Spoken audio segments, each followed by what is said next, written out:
एक गलत सोच, फिटे मुंह कहना। ख़ासकर औरतों में ये बड़ी ख़राबी है कि गुस्से की हालत में बहुत बुरे अल्फाज बोल जाती हैं।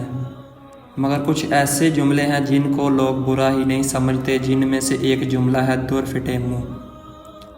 हालांकि इस जुमले का मतलब एक गाली है, मगर लोग इसे मजाक का एक लफ्ज़ समझते हैं।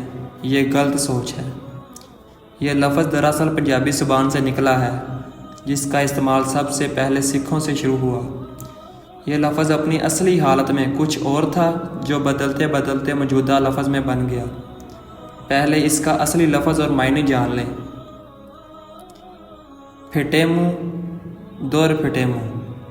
हिंदुस्तान के कुछ इलाकों में ख़ुसूसन पंजाबी पे को फे पढ़ते और बोलते हैं। इसी वजह से यह लफ्ज़ फिटे मुँह के बजाय फिटे मुँह पड़ गया।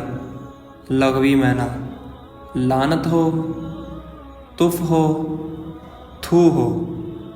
दुर का मतलब दो है, यानी दो मर्तबा लानत हो। गुस्से में किसी को बुरा भला बोलने के लिए इस्तेमाल होता है, यानी तुम्हारा बेड़ा गर्क वगैरह वगैरह। सिखों की किताबों को देखने से इस लफ्ज़ की असल सामने आई। दुर फिटे मुँह बुनियादी तौर पर एक लानत है, जिसका मतलब है कि तुम्हारा चेहरा दोज़ख में जले। हम सिख बद्दुआ वगैरह पर यकीन नहीं रखते, इसीलिए हमारे दरमियान ये लफ्ज़ फ़कत मज़ाहिया अंदाज में गुस्से का इजहार है।